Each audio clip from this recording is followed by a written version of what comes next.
Hello, everybody, and welcome to the Radical Candor Podcast. I'm Kim Scott, co-founder of Radical Candor and Just Work.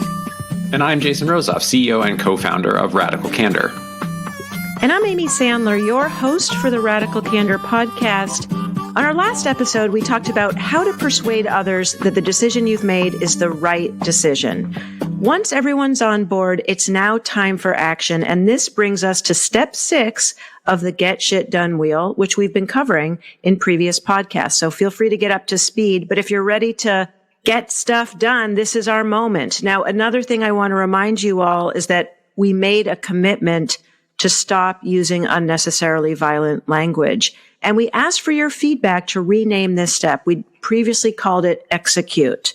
Kim, do you want to share anything more about that on the violent language piece? This came from some feedback that Trier gave. She was at a dinner and she wrote a piece about this where at the dinner, business people were using sort of military metaphors, the war room. And she said, as a veteran, it was really upsetting to hear this kind of language being used sort of in a way sort of to glorify violence. And I've gotten other feedback. Someone else on Twitter actually said that the language that I tend to use tends to be violent. I'm not very good at using nonviolent language.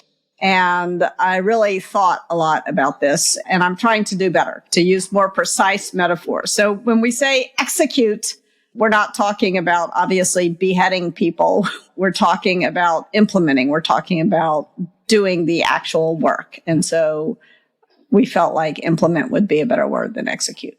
Yeah, I really appreciate that story. To be clear, Trier is Trier Bryant, your co-founder of Just Work, who does have a military background and can speak from personal experience on that. So we are really grateful to our listeners who shared with us your recommendations to replace the word execute. And as Kim said, the word implement came out as the resounding winner. And so today we're going to be talking about the good, the bad, the ugly when it comes to implementing the decision you've just persuaded everyone to get behind. And Kim, one of the things you talk a lot about is that as a boss, it's part of your job to take on the quote collaboration tax yourself. And the goal is so that your team can spend more time implementing. I thought it would be helpful for us to spend a few moments actually getting clear on what we mean by the word implementing. And so, Kim, on page 107, this is in the second edition of the book, you write often, and at that time you wrote execution, but we'll say often implementation is a solitary task. So what are the kinds of tasks that you're talking about here, the solitary tasks versus maybe the collaborative tasks that you're saying, collaborative tasks that might cause a collaboration tax on folks? Yeah. So let me first back up for a minute. When I talked about the collaboration tax, often as a manager, you do take on a lot of the collaboration tax, but also part of your job is to make sure that that it's being equitably distributed, the collaboration tax, because everyone, obviously in a group, if they're going to collaborate, everybody has to contribute to the collaboration tax. So one person can't pay it all. But anyway, what I meant, I'll give you sort of a very specific example because I think in analogies rather than definitions. But when I was at Google and I was managing the AdSense online sales and operations team, a lot of the work that we did was, for example, answering questions from AdSense customers. And so answering those emails was a solitary task. It wasn't something that we did collaboratively. And we needed to make sure that everyone had enough time to answer those emails, to answer people's questions, and also enough time to figure out how to either make product changes so that those questions and problems wouldn't arise in the first place, or how to automate the answering of those questions. And so that was kind of the work. We called that the core job. And it was really important to me that I do that work myself, that I sort of keep the dirt under my fingernails, that I spend a certain amount of time every week answering questions, not just meeting with people and telling other people how to answer the questions, but actually doing the work. Because if I didn't do the work myself, then I wouldn't be able to understand the relevance of the ideas that people were having and to understand really why the problems that people were bringing up mattered. So it was also really important. It's tempting when you're a manager to sort of feel like everyone should be doing what you were doing. A big chunk of my time, a big part of my core job was having one-on-ones, sort of offering radical candor, soliciting radical candor, thinking about those things, not about sort of the structure of how we were going to operate as a team. But it was really important for me to remember that that was not other people's core job, that their core job was to answer the emails. So that's what I mean. I needed to make sure that I wasn't expecting everyone to be in meetings with me all the time, because then they couldn't do their core job. So one example of that was we used to have a team meeting, an all hands meeting once a week. And as we matured, people thought, do we really need to have this meeting once a week, or could we have it once a month instead? And at first, this was sort of like, oh, we have to meet once a week. That was my perspective. And then I realized that if the team wasn't getting as much out of that meeting, that I needed to be willing to have it less often and to figure out more efficient ways to communicate with them. So that's an example of sort of not wasting my team's time. Mm-hmm. I loved the all hands meeting. As I'm talking, I'm having this thought about how this might apply to being back in the office. I think a lot of leaders want everybody to be back in the office because so much of their work is collaborative and it's easier for them to do their job if everybody's in the same place. But it may not be easier for the thousands of people who work for you if you're the CEO to all be in the same place. And you need to really optimize for your team's time, not for your own convenience.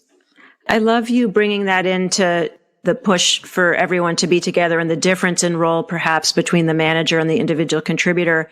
Jason, as you hear Kim share about her example in terms of the responding to emails, the more solitary tasks, I'm curious, when you look on your experience, did you have examples where folks that worked for you, in fact, the majority of their work was more collaborative versus sort of the solitary reply of emails? I'm curious what you think of that balance between solitary and collaborative work, and if that can be extrapolated across the board.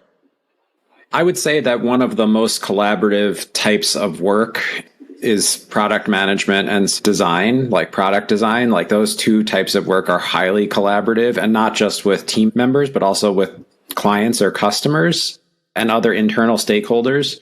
And so when I heard Kim say, you want to make sure that the collaboration tax is sort of equitably distributed, I thought a lot about that. And one of the things that we tried very hard to do when I was leading product at Khan Academy was actually give people, treat it as an opportunity. Managing the collaboration tax was also an opportunity for growth, because as you grow in your career, for people who are interested in management or leadership roles, dealing with that collaboration tax is actually a valuable skill to learn. And so we created an opportunity to say, like, this is a responsibility. So communicating the progress that a team is making towards a collaborative goal, that was a responsibility that could be shifted from person to person. It didn't always fall on the product manager to make those updates. And people were raising their hand to participate in that because they're like, well, I want to get a taste of what that's actually like to be responsible for a period of time of communicating these things. So I think that idea is really important because it does weigh you down. And there is real work that a product manager might have to do. For example, they might have to organize and run a series of customer interviews. That might be part of the work that they have to do. And if they're spending all their time on the collaboration tax, they actually don't have time for the task work that's in front of them. That's what immediately came to mind. I don't know if you can extrapolate that broadly, but I do think you can extrapolate the understanding that someone is paying a collaboration tax when you're doing collaborative work. And if you're not sure who that is, that almost certainly means that it is not being equitably distributed. Yeah, I think that's exactly right. I mean, to sort of push a little bit more on this, on the analogy of product management. So a lot of the people, all of the people who are answering the emails would be experiencing through the lens of the customer whose question they were answering, the pain that customers were having. Occasionally, customers were writing to tell us how much they loved the product, but usually it was not praise that we were getting. And so one of the things that I found was that the people on the team who were the most persuasive, who were the most verbose, tended to go to the product team or just go straight to the engineers and get that particular problem fixed. And the issue there was that particular problem was not necessarily the most important problem. It was just happened to be the problem that the most verbal person on the team experienced that day.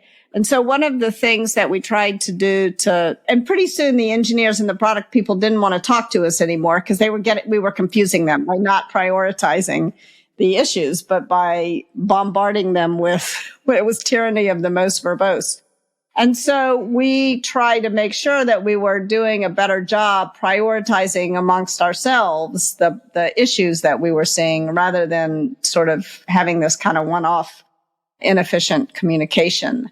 And it was frustrating for people because it gave people a sense of power or whatever, agency to be able to say, oh, there's this problem, I can go get it fixed. Hurrah. It felt productive, but it actually could be counterproductive over time.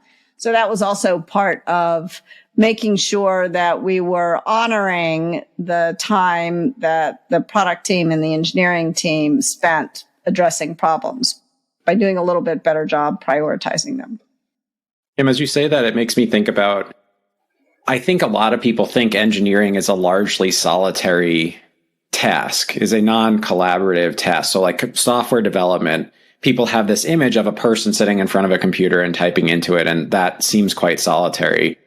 When you peel back, when you open the curtain, though, it's not, because in most companies that have a professional software development process, there's something called code review. So at a minimum, you're working with at least one other person who's looking at your code and giving you feedback, direct feedback on how well that code is going to work with the rest of the code that might sit around it.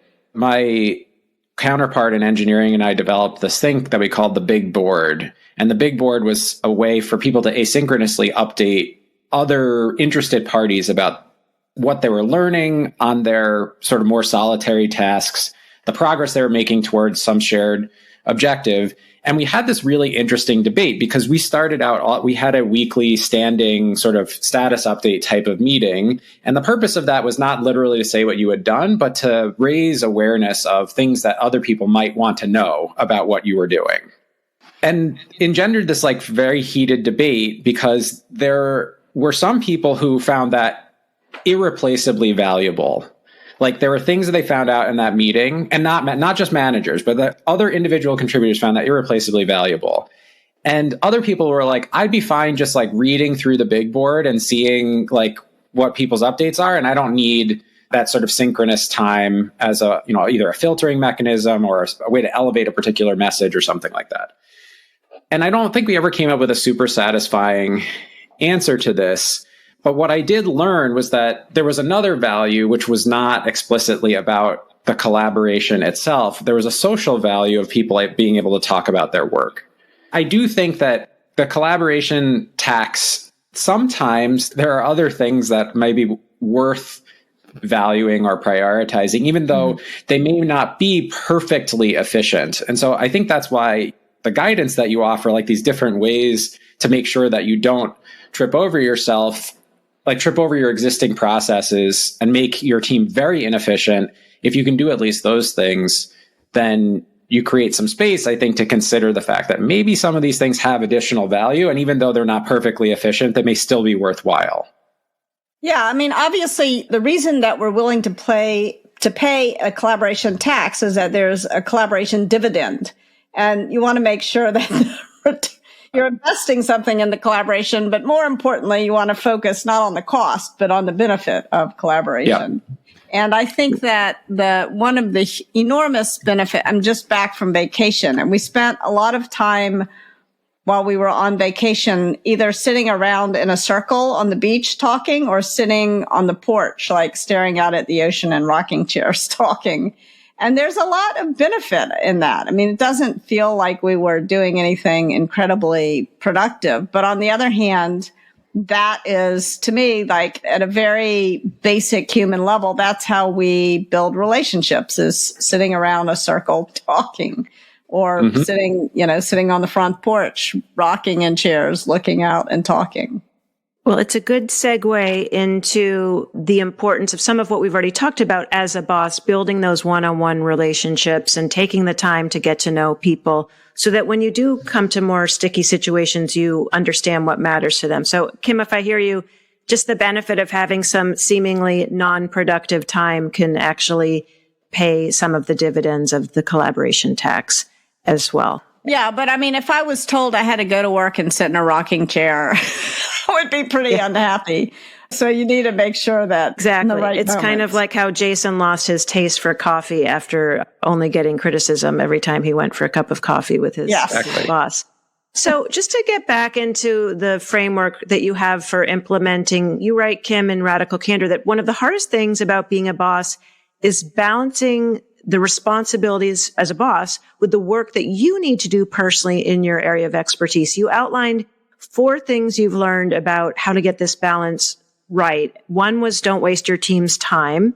2 is keep the dirt under your fingernails. And we've already spoken a little bit about this, but the 3rd was to block time to implement. And the 4th was to fight meeting proliferation. We're going to talk about these 4 steps, starting with not wasting your team's time, noting that not everyone wants to be on rocking chairs. So a recent article from McKinsey noted that most executives say they frequently find themselves spending way too much time on pointless interactions that drain their energy and produce information overload.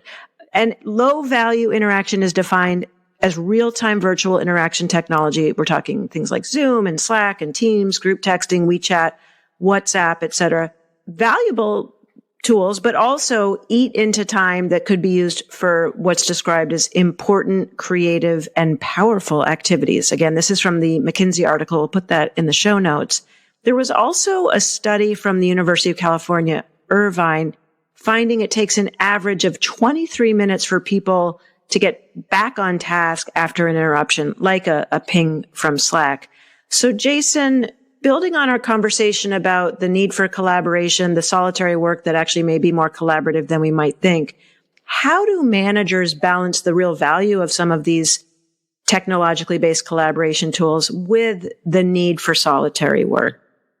I want to say something quickly about the McKinsey article, which is our excerpt does reasonable justice to what was actually included in the article, which I feel like is quite incomplete in terms of like making a super valuable statement about the nature of collaborative work. And the reason why I think it's incomplete is there's this elevation of important, creative, powerful activities and the sort of diminishment of these sort of social interactions that is implied. And I don't know, because the article didn't present in depth like how they were distinguishing between those activities. But as we were just saying, there's value to both of these things. And really what we're trying to do is find a balance between them. And so as opposed to thinking of it as your goal is to minimize social interaction and maximize alone work, your goal is to find the right balance between social collaborative work and solitary work so that you get the highest collaboration dividend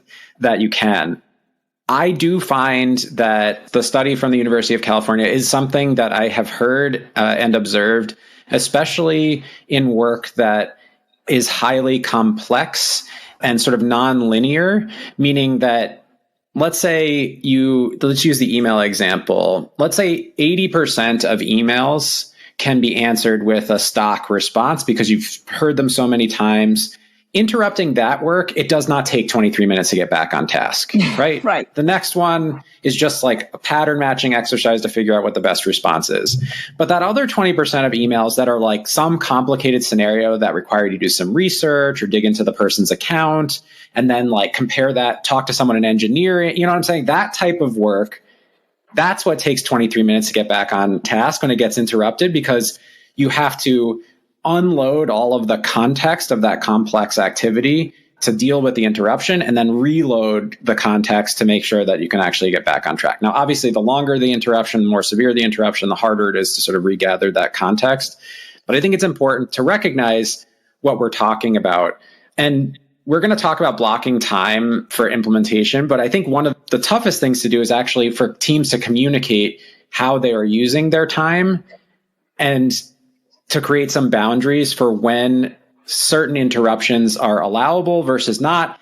And maybe even more importantly, for ourselves to build the self-awareness to know, when do I need to protect myself from interruption and how am I going to do that? Because I don't think there's any perfect system. So like, for example, on our sales and operations team, one of the things that we do when someone new joins is we set some expectations about, hey, like how quickly are we expecting a response? So if I send you an email, when do I expect a response from you?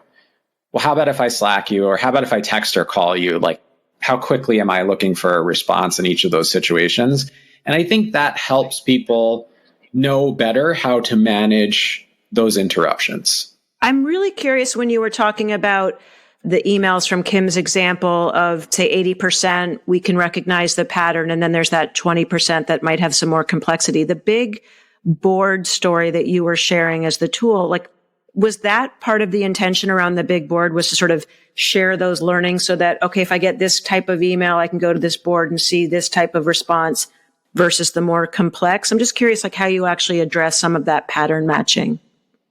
Yeah, so that was purely a collaboration communication tool. So our product team was 150 people, and there were 15 people working on different parts of the product. And the big board, the goal specifically was to help people understand what those teams were doing and how that work might impact other teams who are also working either in a similar area or on an unrelated thing that might have some connection to what they were doing. So it's more informational. Kim, I'm curious with, as you hear what Jason was sharing, given your experience, and maybe things have changed since you ran the AdSense team, but how did you differentiate between sort of, here's an email, we've seen this a million times, versus a more complex response? Do you have any tips to share from that sort of process? Well, I think if we go back to that McKinsey article that you mentioned, I think one of the issues with the McKinsey article is that it takes the perspective of the manager. And it's like, don't allow other people to waste your time, big important manager. And I think one of the most important things that I want to leave people with is, if you're the manager, before you worry about your own time, you should be worried about your team's time. I mean, one of the most frustrating things that I experienced as an employee is sitting outside the boss's office waiting for and then the whole rest of it like cascaded the whole rest of my day. Now I'm being inconsiderate to my direct reports because my boss is making me wait for them.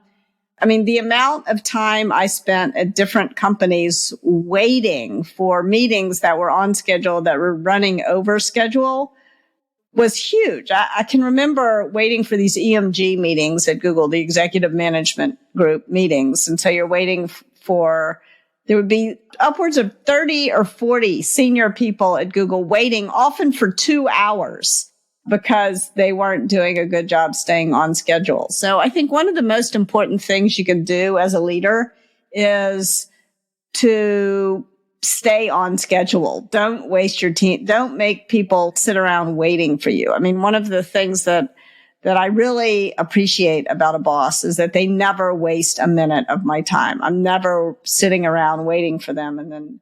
So that's, I guess, the first thing when I talk about wasting your team's time. Now, part of the reason why I think that McKinsey article is important is that if you understand how your ability to be productive gets chopped up by constant interruptions, then you're more likely to understand that the same thing is true for all the people who work for you. I think now that did not answer your question, Amy, I will confess, but I just wanted to share what I was thinking. So I think just to be clear, step one, don't waste your team's time, and look, really having the empathy to take it from the perspective of your team. Yeah. Yes. And so I think if you think about the benefit of large chunks of uninterrupted time to do creative work, the issue is that no matter what you're doing, no matter what your role is as an individual contributor, whether it's pulling weeds or answering support emails, the kinds of things where you need large chunks of uninterrupted time are more sort of big think moments. Like, so if my job is to pull weeds, I want to sort of spend some amount of time when I'm outdoors figuring out a better way to manage this weed pulling process, right? And that's going to require some uninterrupted time. Whereas if I'm just pulling the weeds or just answering routine emails, it's okay if I get interrupted. So it's okay to interrupt my email time, but it's not okay to interrupt my think time, in other words. And so I think that was what was going through my mind there. And it's interesting when I block time to write, I really shut down everything. In fact, I always have all my notifications off on my phone. The only way to interrupt me is to make a phone call, to call my cell phone. I will not hit my texts, don't ding, none of that stuff. And it's because when I write, I cannot afford to be interrupted because I'll be thinking, and then I'll be just on the cusp of an idea. And if my phone beeps, it's gone. And I've wasted the previous 30 minutes. There's a funny thing I read recently about a writer who, and not that every big thing is writing. There's a lot of different ways to have big think times that require sort of solitary work.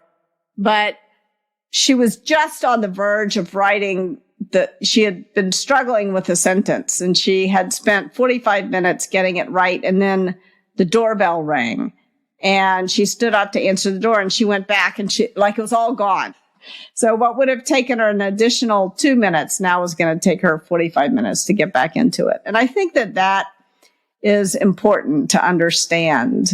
Can I share a personal story like that? For those of you playing along, I had thought about getting a puppy and wrote a blog post about how instead of getting a puppy, I ended up getting a wearable ring to track my progress and keep me exercising. Well, I did end up getting a puppy. And Kim, the story you were sharing reminds me of this easily distracted puppy who I only have a few minutes to get them to go to the bathroom.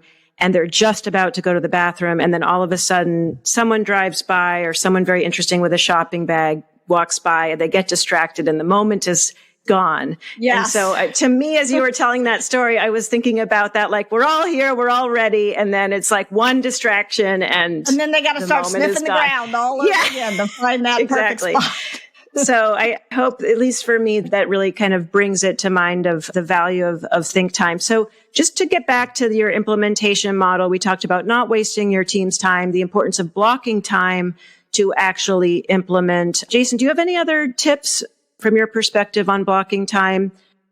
Well, I think speaking to Kim's point about talking directly to managers for a moment, I think one of the most important things that you can do is respect when your team blocks time to do work.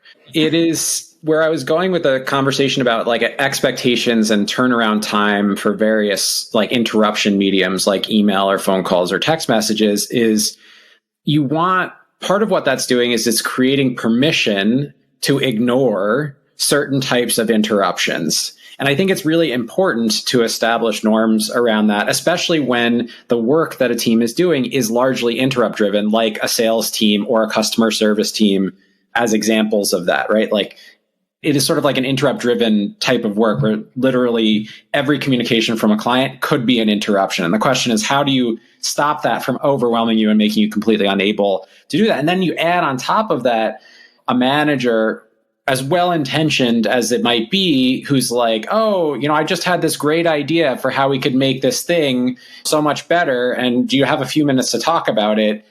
I think you need to be really careful about doing that, especially when the person is in the middle of their sort of think time. Just confessing for myself, like, on the one hand, it seems entirely logical to say like, oh, I'm having a big thought, so why don't I interrupt your big thought time with my big thought, which is not the point. My big thought trumps your big thought. Yeah, exactly. I love that you brought that in, Jason. And I'm curious, when you had that discussion with the sales ops team, like, do you distinguish between this is time to do sort of the interruptible tasks versus the sort of big thought tasks? Like, how do you make sure that you know that you're respecting their time?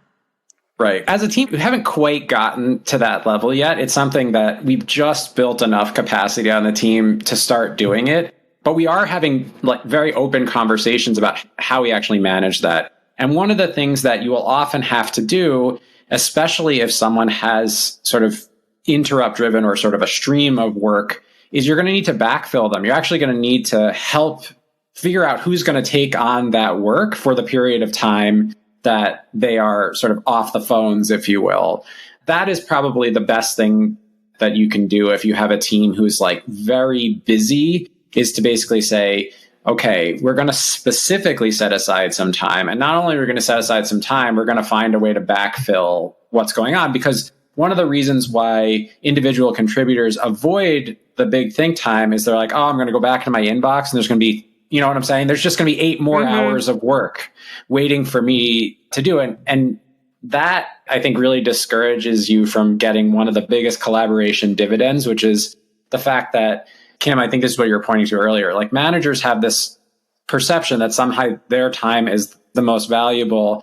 And if you're comparing to a single other person on your team, you might be able to make that argument. I'm not convinced that you can make it, but you might when you're comparing to a single other person on the team. But when you compare to your team collectively, your time is the least valuable. Yeah, by far the least.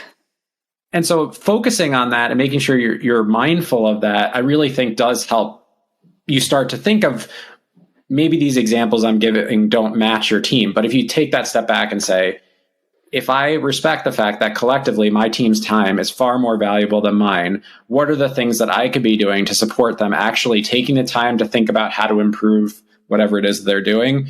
Opens up a lot of possibilities.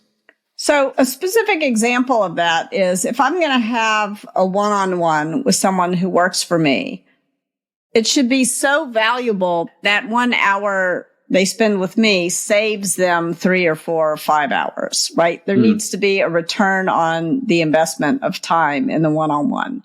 I mean, it's not always like I would be really a super manager if I could actually, but that's the goal. Often didn't achieve that goal, but that's the spirit. Yeah, I like that a lot. With which I approach those meetings. It's like, it's in service of you. And if it's a waste of your time, then I am failing as a manager. That is so interesting. It goes back, Jason, to our conversation about thought partners. Kim, this was one that Jason and I had in your absence, and this idea of needing to be involved and listening to understand, asking the questions. But also, Jason, one of the things we talked about was thought partner is measured by the employee's sort of experience of it. What a thought partner is for me could be different from you or Brandy or Kim. And so I'm curious, Jason, when Kim says I need to provide 3, 4, 5 times value as a manager, how does that land for you? What do you think are some tips or anything else to share on that? I remember you turned it back on me, but I keep showing up for my one-on-one. So clearly I'm getting some sort of ROI on that. Yeah, I think Kim's exactly right. Kim, I think that's like a really good goal, is to say, I want there to be a multiple, right? Every minute that we spend, I want it to be save you more than a minute. 3 times, it seems like, to your point, is maybe an aggressive goal, but I do think that there, especially if you're in a distributed team or largely remote, that time is also quite valuable for the sort of relationship building part of things. And I do believe that part of building a good manager, team member relationship is consistently providing value in your one-on-one interaction. So just calling that it's not an either or.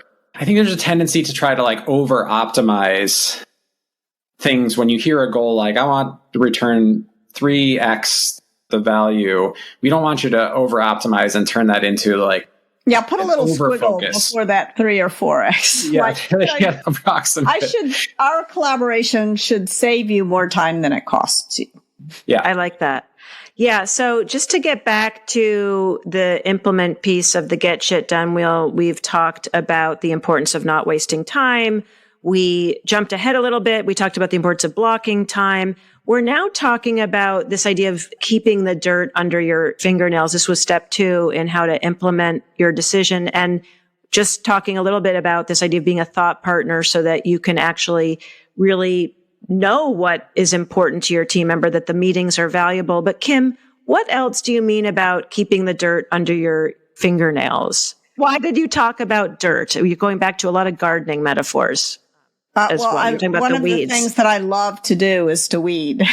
I could spend a lot of time outside in the yard, just sort of looking at what's growing and pulling up the weeds and casting out California native wildflowers. So anyway, it's a side project. Can I just pause on that though? Don't you feel like that those kinds of side projects make you able to be more present at work? Sometimes I just skip my work. I remember one of my guiltiest pleasures was skipping a whole day of work when I was working at Apple and pulling weeds and thinking, I can't believe that I'm out here pulling weeds and just not going into work today. But it was true confessions. True confessions. Yes. Yes, I do think that it's kind of in some ways, pulling weeds or picking shells, which is what I was doing on vacation. It's a form of meditation, snorkeling, like going out and reconnecting with nature, I think helps me be more present with the other kinds of work that I do. So yes, it's a productive hobby in its own way. But what I really meant by keep the dirt under your fingernails, I talk about going spelunking as a manager. And this is the notion of getting 3 or 4 levels in the details on things. I think one mistake that a lot of managers make is they feel like they have to kind of stay above it all.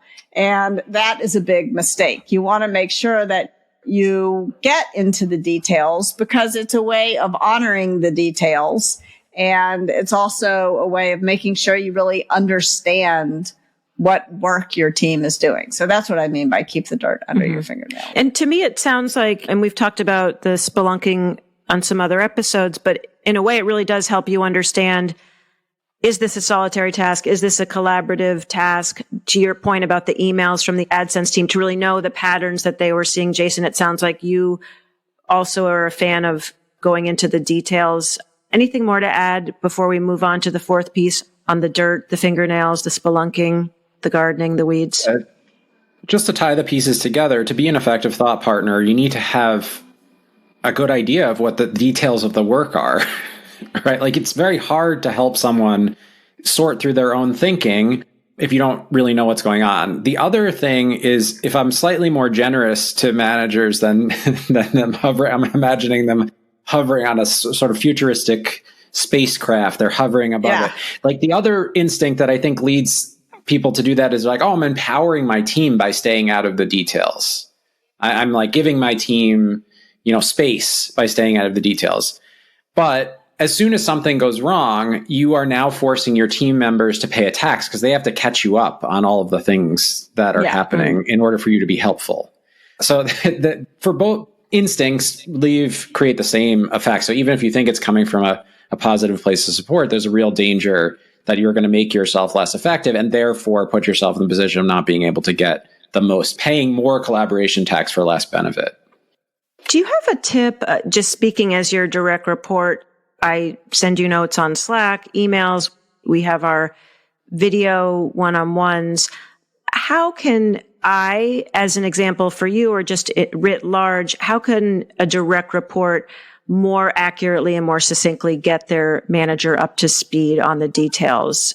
I just think it's a little bit help me, help you, but do you have any recommendations for the individual contributors that are listening of what's an effective way to sort of bring your boss along so that they're not surprised without maybe inundating them with too many details? I mean, I think that really depends on the person. One of the things that you and I do quite frequently that I think works well is that when we're talking about something very concrete or specific, like work we're doing for a client, you'll often share with me a proposal that says, here's what I'm proposing that we do with this client. And then I'll take some time to read that asynchronously. And we'll either at the end of that say, hey, let's have a quick conversation, or like, this looks fine. I'm going to leave a couple of comments in here about what I like or what I think could be a little bit better, but otherwise you're good to go. I think it's the same discipline that we've talked about in other situations, which is like, know what needs to be synchronous and know what can be asynchronous when you're communicating. And I think bosses being honest with themselves about, it's not just from your perspective. Like, maybe you need to get a little bit more disciplined about reading the stuff that your team members send you if that's really what's going to help them get the most out of their time, for example. Just because you say like, oh, it's a little hard for me to interpret this just by reading it doesn't mean, like, that might be a skill that you need to work on. So look at it from both sides. I think also one of the classes that I taught at Google was called Email Haiku. And I just bumped into someone who said, I still teach that Email Haiku class. And this actually goes back to clarify. But very often when you need to explain things to people, you want to try to explain it in the sort of shortest possible way and really spend some time thinking about what are all the details that my boss does not need to know, and what are the one or two things that my boss really needs to know. And this is why this is a loop. Like, part of the way that we make sure that we have time to implement, I almost said execute, to implement is to make sure that we're doing a good job in the clarify step. And there are times when I have spent 45 minutes or an hour crafting a 2-line email. And it started out being a 6-paragraph email, and I spent the time to cut it down to a 1 or 2-line email. And that always feels like a waste of time, but that is time really well spent. I'm always so proud when I delete most of my emails. I do the same thing. Like, I'll write very long emails and then wind up deleting most of what I've written after I actually get to the point of understanding what is essential. And I actually feel like that is a perfect segue to the fighting meeting proliferation, because it's the exact same mindset that you need to bring to meetings that we're talking about bringing to the content of your emails. Yeah, great segue. And again, I love, Kim, that you talked about this is a loop and we're repeating things, because it's really interesting, the relationship between clarifying and implementing, and that we're constantly needing to get more clear. And it is really a founding principle of Radical Candor is clarity. So you did right in Radical Candor. By now, the get shit done wheel may be starting to feel like the meetings from hell wheel. If you're not careful, meeting proliferation can indeed bring to a grinding halt your ability to implement both as an individual and as a team. Being ruthless about ensuring your team has time to implement is one of the most important things you can do as a boss. So being ruthless about the number of words in your email and about the number of meetings you're having in your schedule. So Kim, tell us more about the grinding to a halt and what you can do to beat meeting proliferation. I think that meetings are like barnacles on a ship. And if you don't scrape them all away every so often, they just grow.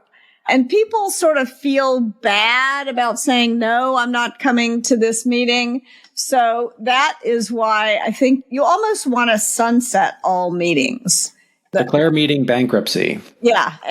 Or it's like zero cost. You want to take every once in a while, you almost want to take all the meetings off your calendar and then put back only the ones that are most necessary. It always feels a little bit mean to say, no, I'm not going to come to this. I remember there were several times in my career where someone has said, this meeting is a waste of time. I will not come to it. And it was usually a meeting that I would organize. I was like, it felt like a gut punch, but that is really important feedback that you're getting. And you need to be open to that feedback from people. I loved our all hands meeting on the AdSense team. And I was so sad that people wanted to have it once a month and not once a week. But it was your roller coaster ride, Kim. What some people wanted to ride roller coasters. You like that meeting. Exactly. Yeah, I like that meeting. But it got to a point where it had become repetitive and redundant. And I was learning a lot from it. But 200 people were there sitting there like, I already know all this junk.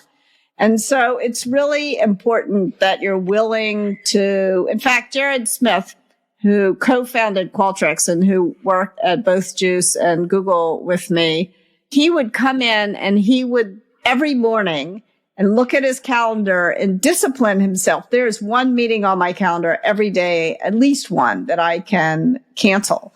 And so I think it's really important to be ruthless about canceling. Anytime you're just going to a meeting to be polite, you are not being polite. You are wasting your own time and probably the time of other people. Yeah, I think, again, just for emphasis, we want to make sure that managers are aware that they should be encouraging their teams to be ruthless as well. This is not just like, manager, you be ruthless with the meeting. Yes. No, like you... Ask people to be ruthless with you. Yeah, exactly. Ruthless may be another one of those violent words.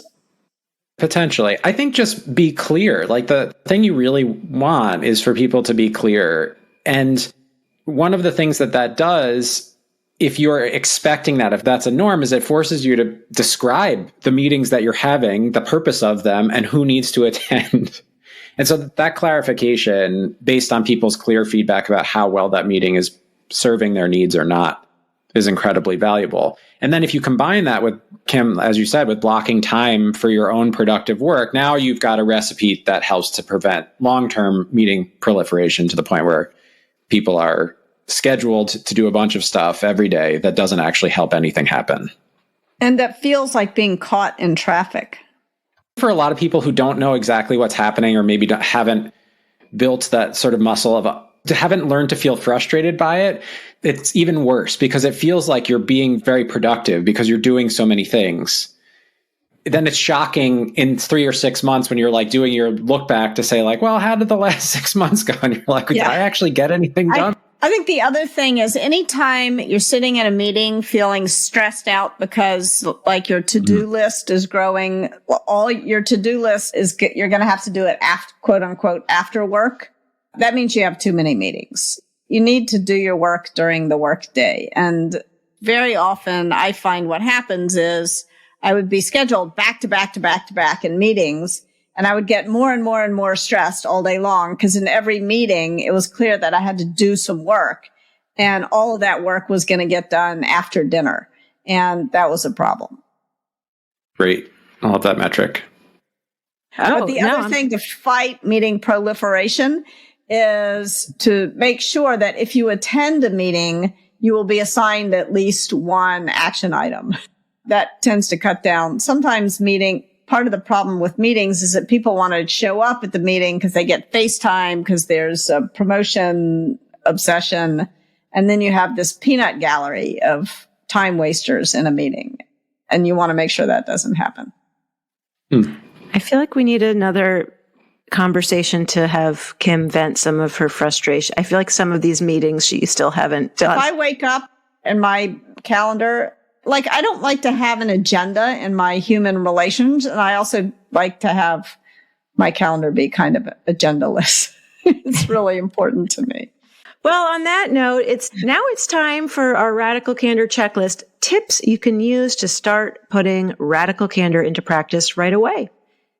Tip number 1, do not waste your team's time. Allow space for people to get work done by limiting low-value interactions and interruptions, while also making yourself available to offer coaching and guidance as needed. In other words, don't interrupt people when they're having their think time, and don't expect people to respond in 2 seconds to your Slacks and emails and texts. Tip number 2, keep the dirt under your fingernails. Whether or not you love gardening as much as Kim does, the important thing here is to be a thought partner who is right there alongside your employees. You're listening, you're advising, and sometimes like Kim, you're actually answering some of those emails, doing the work, coaching, rather than someone who is like in a spacecraft, to quote Jason, just hovering above your team members, thinking you're above it all and don't need to know the details. Tip number 3, block time to implement. Put implementation time on your calendar and treat it as you would any other important meeting or task.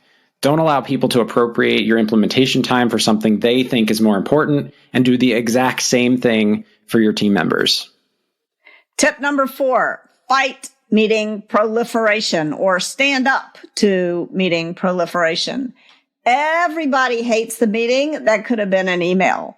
Before you schedule a meeting, ask yourself if it's really necessary. And if it is, only include the people who are critical, or allow people who feel they're not critical to skip the meeting. Perhaps most important, don't schedule a meeting over someone's implementation time, someone else's think time. Well, for more tips, you can go to radicalcandor.com/resources and download our learning guides for practicing radical candor. You can learn more about the implementation process we just discussed in chapters 4 and 8 of Radical Candor. Show notes, head over to radicalcandor.com/podcast. If you like what you hear, go ahead, rate and review us on Apple Podcasts. Feel free to provide feedback to podcast@radicalcandor.com. And Kim, there's another book. There's another book. It is called Just Work: How to Root Out Bias, Prejudice, and Bullying to Create a Kick-Ass Culture of Inclusivity. Available everywhere books are sold. Finally, I know you're wondering, where can I find some Radical Candor swag? Radicalcandor.com. There's a link. It says shop. Coffee mugs, sweatshirts, stickers. Maybe we should put some gardening tools on there. Maybe we should spaceships. We've got a lot of product possibilities ahead. Bye for now. Have a great day.